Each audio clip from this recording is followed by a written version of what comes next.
Et bonjour à tous, merci à vous d'être là pour cette nouvelle vidéo. Il y a quelques temps, je vous ai demandé sur Instagram de me partager vos coups de cœur livresques. Vous avez été à peu près une quinzaine à me répondre. J'ai décidé aujourd'hui de parler de vos coups de cœur dans cette vidéo.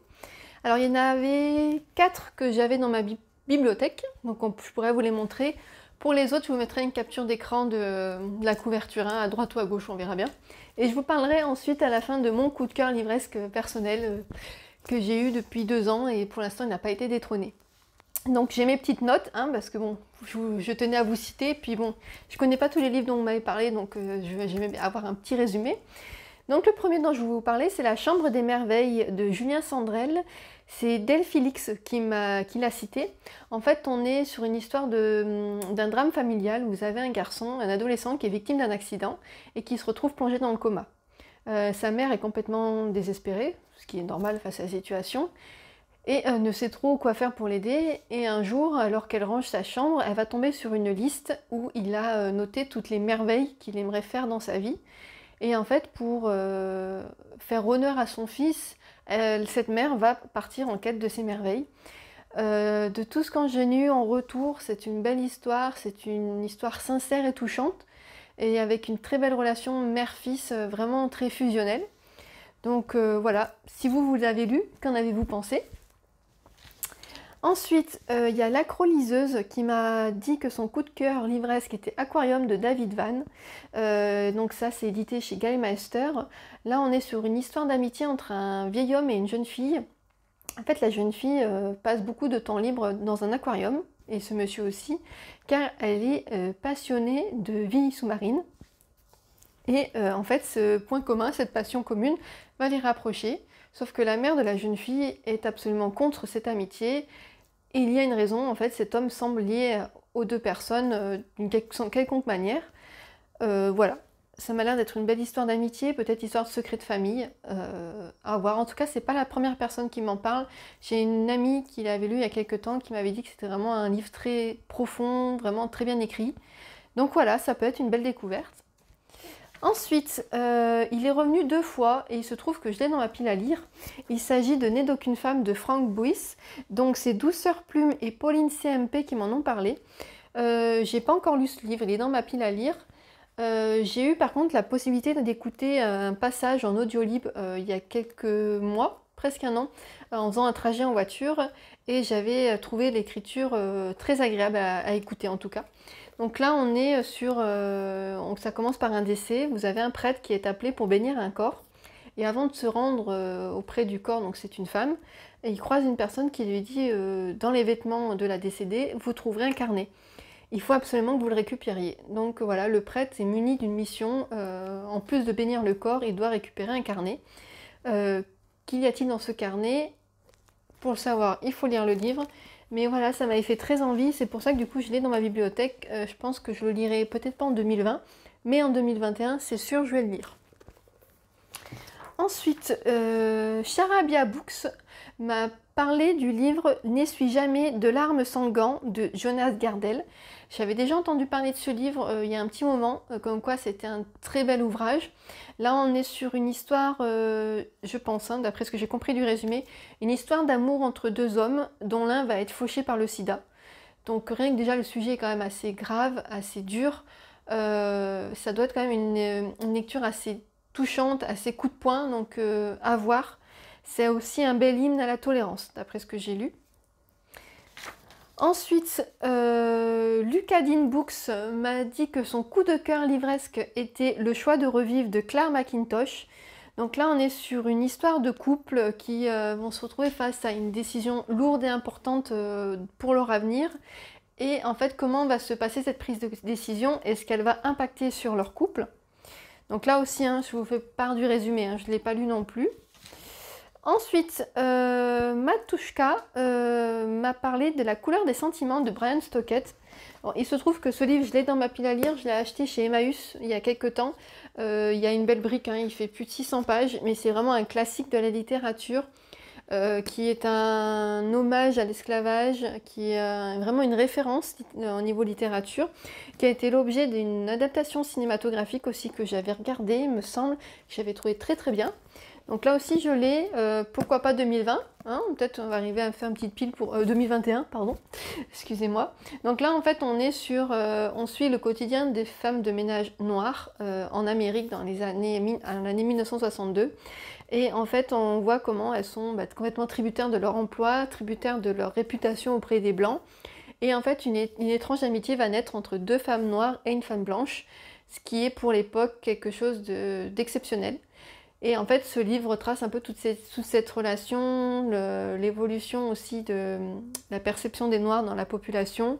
Donc voilà, ça me fait beaucoup penser à Alabama 1963 que j'ai lu il y a quelques semaines et que j'avais beaucoup aimé. Donc voilà, je pense que lui aussi, je le lirai prochainement. Pourquoi pas pour lire un classique, on verra. Ensuite, un autre, lui je l'ai lu. C'est Dream Book qui m'en a parlé. Il s'agit de la délicatesse de David Fonkinos. Là, on est sur une petite histoire d'amour, une belle histoire d'amour. Ça commence avec une femme qui a perdu son mari, qui a beaucoup de mal à se remettre de ce décès. Et en fait, à côté de ça, on suit un de ses collègues de travail qui est qui est très timide, vraiment introverti, qui est fasciné par cette femme et qui n'arrive pas à lui parler. Et en fait, le résumé des quatrièmes de couverture reprend une partie du livre, un petit extrait, où en fait il se dit que si jamais elle commande un jus d'abricot, il faut qu'il l'épouse. En fait, ils sont dans un bar tous les deux, pas loin, il entend ce qu'elle commande, et en fait, contre toute attente, elle va commander un jus d'abricot. Donc voilà, il y a toute une histoire, c'est vraiment une belle histoire d'amour qui va naître. Il y a eu une adaptation aussi en film avec Audrey Tautou, que je n'ai pas encore vue, mais je pense que je regarderai bientôt, parce que c'est vrai que c'est un livre très touchant. Ensuite, deux personnes m'ont cité ce livre, donc Aurélie 170617 et Mélissa MRH. Il s'agit de Tout le bleu du ciel de Mélissa d'Acosta. J'ai vu beaucoup ce livre passer en librairie cet été, ça a été un grand succès, un vrai best-seller. Et à chaque fois que les clients m'en parlaient, c'était pour me dire que c'était une belle histoire, qu'il fallait absolument que je le lise. Je ne l'ai pas encore lu, mais c'est prévu, il faudra que je l'achète et j'essaierai de le bouquiner. Donc là, on est dans une histoire où vous avez Émile qui a 26 ans, qui est atteint d'une grave maladie et il lui reste que quelques mois à vivre. Et en fait, il en a un peu marre de tout cet acharnement thérapeutique, de toute cette pitié que son entourage a vers lui, que le personnel soignant aussi. En fait, il va mettre une petite annonce en disant voilà, je cherche quelqu'un pour partir à l'aventure. Et il va trouver qu'une jeune femme qui s'appelle Joanne va répondre à son appel et ils vont partir tous les deux en camping-car. Voilà, ça m'a l'air d'être un road trip assez touchant, assez sincère. Il y a aussi, c'est un livre assez épais de mémoire, il y a quand même pas mal de pages, donc je pense qu'il y a quand même un certain engagement quand on le lit. Mais voilà, pourquoi pas, on m'en a tellement parlé que je pense que ça peut être une belle lecture pour 2021. Ensuite, Ludi Boulis m'a parlé de Dolores Claiborne de Stephen King. J'ai lu ce livre, mais il y a longtemps, il y a très longtemps, donc je ne me rappelle plus de l'histoire. D'après le résumé que j'ai lu, vous avez une femme qui est interrogée suite au décès de la personne dont elle s'occupait, elle était gouvernante. Et en fait, elle va remonter l'histoire au fil de l'histoire pour tout leur raconter. Donc à la Stephen King, on se doute que c'est pas tout rose. Et en plus de ça, cette dame traîne un lourd bagage parce qu'elle a déjà été accusée du meurtre de son mari. Je me rappelle vraiment plus. Je me rappelle l'avoir lu. Mais alors, le contenu, ce qui est bizarre pour un Stephen King, parce qu'en principe, ces histoires, elles marquent beaucoup. Mais bon, voilà, peut-être qu'à l'occasion, je le relirai parce que vraiment, blackout, je me rappelle pas du tout. Ensuite, Suzy HU m'a parlé de La Nuit des Temps de René Barjavel. Donc ce livre de René Barjavel est devenu un classique. Il est très souvent demandé en lecture pour les étudiants, pour les collégiens et lycéens. Et en fait, on est sur une aventure, mi-histoire d'amour, mi-chronique scientifique. Je ne l'ai pas lu, mais je vous avoue que Barjavel, on m'en dit beaucoup de bien, donc pourquoi pas. Je me dis vraiment, ça peut être un auteur de classique à lire, parce qu'en plus, ça m'a l'air un peu... c'est un peu classé en fantasy science-fiction, donc ça m'a l'air quand même d'être un univers assez fantastique et qui sort un peu des sentiers battus. Ensuite, Sophie et ses livres, donc c'est ma petite papoteuse Sophie, m'a dit que son coup de cœur livresque était pour L'Amie prodigieuse d'Elena Ferrante. Donc c'est vrai que c'est quadrilogie. Pour l'instant, il y a 4 tomes écrits par cet auteur sur 2 jeunes filles, donc 2 enfants qui sont amies. C'est Elena et Lila qui se connaissent depuis qu'elles sont toutes petites. Leur histoire se passe à Naples, fin des années 50, et va se dérouler jusqu'à leur vie adulte. On les voit toutes les deux prendre un chemin différent, avec une qui va pouvoir aller à l'école, l'autre non, et tout ce qui découle en fait de ces situations. C'est une vraie fresque sur l'amitié, sur la vie adulte, et également on voit le développement de l'Italie, parce qu'elle est en plein boom économique fin des années 50, l'année 60. Donc voilà, c'est un livre qui retrace une belle histoire d'amitié dans une Italie en construction. Ensuite, Divine Idol, autrement dit Manon, je sais pas que vous, m'a dit donc, que son coup de cœur était Le Faiseur de rêves, donc, que j'ai dans ma bibliothèque. Tout le monde m'en parle tellement bien que je vais forcément commencer par le lire. Pourquoi pas au mois de décembre? Je me dis que pour Noël, ça peut être une lecture sympa. Donc c'est de la fantaisie. On est sur... donc déjà, ça commence, c'est dans une bibliothèque. Quel meilleur endroit pour le déroulement d'un livre qu'une bibliothèque? Et en fait, vous avez, il y a une histoire un peu de déesse, de guerrier. Pour une fois, c'est une saga qui n'a que 2 tomes, ce qui est assez rare en fantasy. En principe, c'est des tomes à rallonge. Là, c'est bien parce que l'univers peut être lu, découvert et terminé en très peu de temps. Ensuite, AMD BRT m'a parlé, elle, de Nous rêvions juste de liberté, de Henry Lovenbrook. C'est vrai qu'avec cet auteur, c'est souvent ce titre-là qui ressort, vraiment comme un de ses meilleurs livres. Donc là, on est plutôt sur un récit d'aventure, sur l'amitié, un road movie où vous avez des amis qui partent en moto à travers l'Amérique, il me semble, si je ne me trompe pas, où ils vont découvrir un peu le pays et l'amitié. Donc voilà, c'est vrai que ce livre me fait aussi beaucoup envie. En fait, cet auteur me fait envie, j'ai envie de découvrir ses écrits. Je crois que j'en ai un dans ma bibliothèque, mais c'est plus de l'historique. Mais bon, je me dis qu'il faudrait quand même que je me décide à le découvrir. Ensuite, RCHCAM, je suis désolée pour les pseudos, hein, je les prononce comme je les ai vus. Je vous mettrai dans la barre d'infos, hein, comme ça vous pourrez tous vous retrouver. M'a parlé de Bakita de Véronique Olmy. Ce livre, quand il est sorti, il a fait beaucoup parler de lui. Comme étant un beau livre sur l'esclavage, sur la traite des Noirs, mais dur, touchant, sincère. Et en fait, c'est un livre qui a eu beaucoup d'engouement et qui a notamment eu le prix roman Fnac 2017. Donc vraiment, ça a été un très très bel ouvrage qui a été encensé par la critique.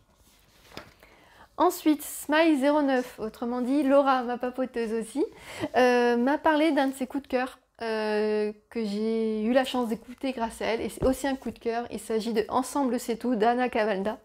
On est sur une histoire d'amour, une histoire d'amitié, une histoire de reconstruction. Vous avez une jeune femme, Camille, qui vit dans une chambre de bonne à Paris et qui est pas borderline, mais on la sent au bord du gouffre, quoi. Et un jour, elle va être secourue par un de ses voisins, Philibert. Ce personnage est génial, d'ailleurs, Philibert.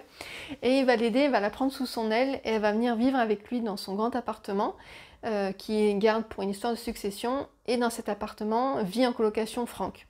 Donc ces 3 personnages aux 3 caractères complètement différents, ils vont essayer de vivre ensemble, de cohabiter. Vous avez également Paulette, la grand-mère de Franck, qui est un personnage adorable.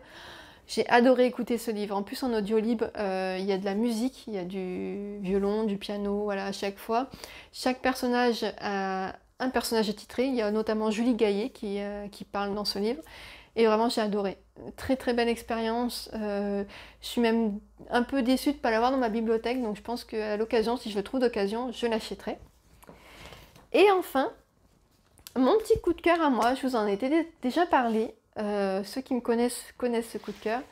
Il s'agit de Un chat des rues nommé Bom de James Bowen. J'ai découvert ce livre grâce à un film. En fait, j'étais en voyage pour aller au quai du Polar à Lyon il y a quelques années. Et en fait, j'ai loué un film qui s'appelait Le chat de ma vie, ou oui, un truc comme ça, Le chat de ma vie. Et en fait, c'était tiré de ce livre. Et j'ai adoré l'histoire. Et je me suis dit, il faut absolument que je lise ce livre. Donc j'ai acheté le livre, je l'ai dévoré. Et en fait, on suit donc James, qui est un jeune homme, pas très vieux, hein, qui a entre 20 et 30 ans, qui est parti d'Australie pour aller à Londres pour réussir en tant que musicien. Donc sa mère vit en Australie, son père vit en Angleterre. mais son père le rejette complètement et il se retrouve à vivre dans la rue, seul avec sa guitare. Il va tomber dans la drogue, il a failli mourir plusieurs fois. Et il a une assistante sociale qui croit en lui, qui croit en sa capacité à rebondir et qui va lui trouver un appartement. Et c'est au cours d'une des premières nuits, un chat roux, voilà celui qui est là, va rentrer dans son appartement et va plus le lâcher. C'est-à-dire que ce chat, il va le suivre quand il va aller faire la manche ou il va faire de la musique. Ça va être un vrai compagnon et lui va l'appeler Bob. Et en fait, Bob va changer la vie de James, parce que du coup, comme il a un chat, ça attire encore plus de personnes quand il fait de la musique, donc les gens lui donnent plus d'argent. Après, il va se retrouver à vendre le journal des SDF, donc il va aussi avoir beaucoup de succès grâce à Bob. Et après, donc, à la fin du livre et du film, on découvre qu'il a une opportunité qui va lui permettre de sortir de la rue. Et l'argent qu'il va gagner, c'est marqué à la fin, il le reverse à des associations de protection des animaux et pour les sans domicile fixe. C'est une très belle histoire, je l'offre à tout le monde. Voilà, je l'ai beaucoup offert parce que c'est un vrai coup de cœur, j'adore offrir mes coups de cœur et c'est tellement une belle histoire. J'ai regardé le film avec mon compagnon, il a été énormément touché. Voilà, c'est vraiment notre livre de chevet. Si vous voulez une belle histoire, retenez celui-ci, Bob. Voilà. Écoutez, je suis très contente que vous ayez regardé cette vidéo. Je vous remercie à tous d'avoir participé sur Instagram. S'il y en a que j'ai pas cité, je suis désolée, j'avais pas mal de réponses, j'ai dû faire des choix. Et puis, dans tous les cas, je manquerai pas de vous mettre dans la petite barre d'infos parce que vous avez participé à cette vidéo. Et c'était vraiment très gentil de votre part, ça m'a vraiment fait plaisir. Et bien écoutez, je vous dis à très bientôt pour une prochaine vidéo. Et sur ce, je vous souhaite de bonnes lectures.